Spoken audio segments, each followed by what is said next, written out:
Hello everyone.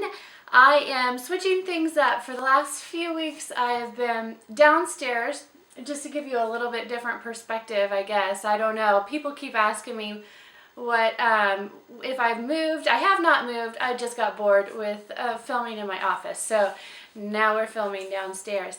So last night I was on a webinar with a team of people, and I covered a topic that really seems so blatantly obvious to a lot of us, yet in our actions we don't actually follow through with that.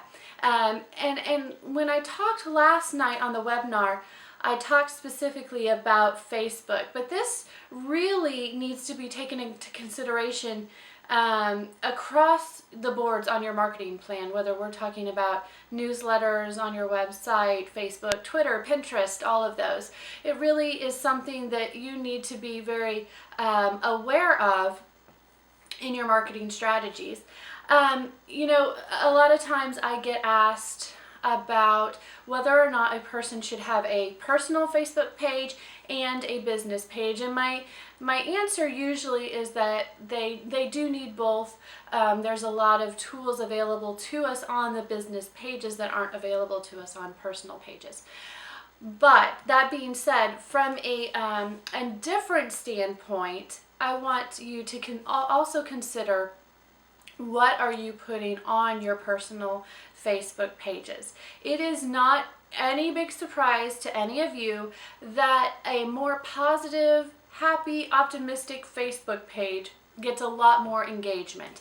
Any posts that have motivation or inspiration or funny is more likely to be shared or commented on than something negative. However, that being said, a lot of negativity is on our online platforms, on our tweets, on our Facebook posts.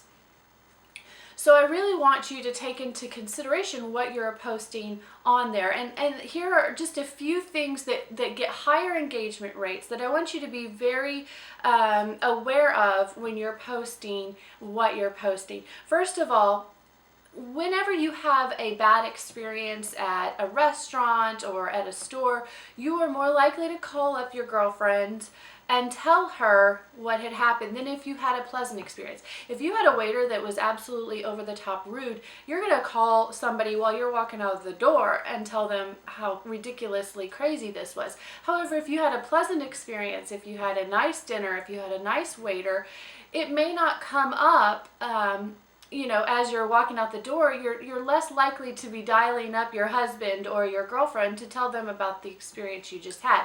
Well, it's the same on Facebook. If they have a bad Facebook experience, they are more likely to share it than if they have a good Facebook experience with you. And so what we encourage is that you encourage them to share good experiences on your Facebook page. If you had a great party last night and the hostess was wonderful, the people attending were wonderful, share it on your Facebook page. Ask them to share it on their Facebook page and tag you in it. Tag them in it. Anything positive that you could bring to the table of your Facebook timeline or your Twitter feed is always beneficial in promoting you not only as a wonderful businesswoman, but as a pleasant person to be around.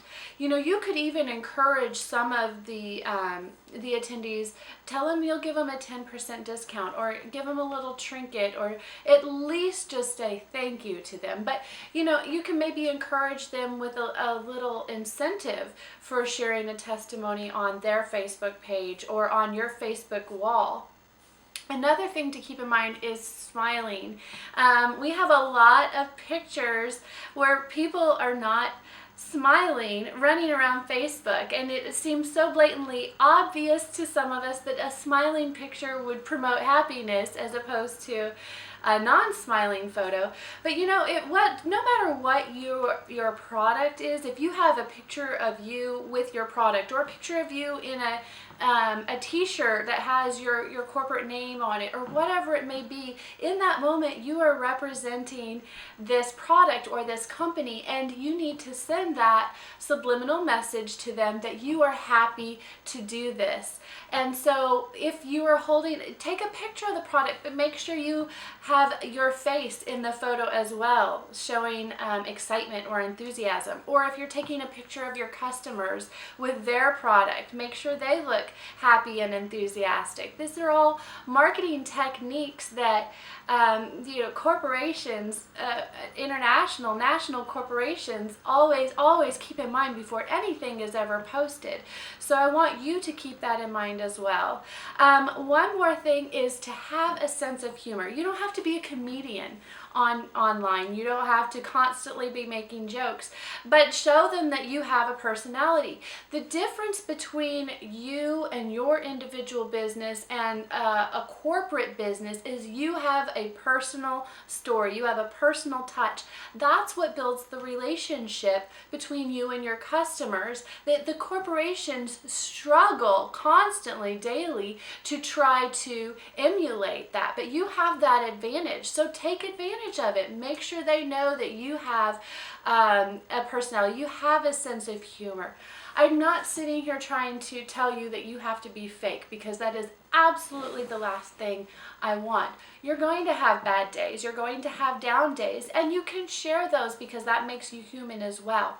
Just be very cautious about how it is being portrayed to your customers or your potential customers when you start to put something negative or down on your Facebook page. If you're going to put something negative, say I've had a rough day, put a positive twist on the end. I've had a rough day, but I'm looking forward to tomorrow.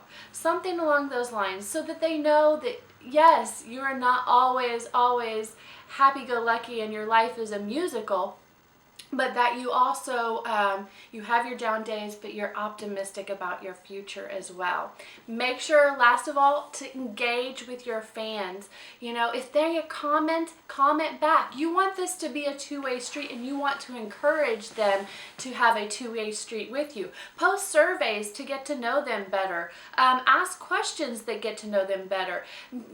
Your Facebook page, your Twitter feeds, these are networking. Think of it as a networking event. If you go to a networking event and this person does all the talking and you do no responding or no interaction with them, they're moving on to the next person. You're there to network. Ask them questions. Ask them how long they've been in business. Ask them how many kids they have. Ask them about them, because that opens up dialogue. So, I've harped on this. You guys are going to vomit if you hear me say it again, but social media is about building relationships. It's not a sales pitch. It's not an infomercial. So get on there, show your smiley, happy faces, talk about how great your business is, talk about how wonderful your life is. If you have a down day, put a positive spin on it. Make sure you get to know the people that are interacting and following you. And then you tend to, over time, as people learn who you are and follow who you are, they're going to interact with you a lot more as well. So with all of that being said, I love to interact with you guys on my Facebook page. If you haven't already liked it, please go to facebook.com/Chumcubo, CHUMCUBO, because I would love to meet you guys there. Also, anytime, please feel free to email me, ask me any questions. I love to get questions because it gives me more content to share with other people when questions are asked. So thank you so much for joining me, guys, and I look forward to talking with you next time.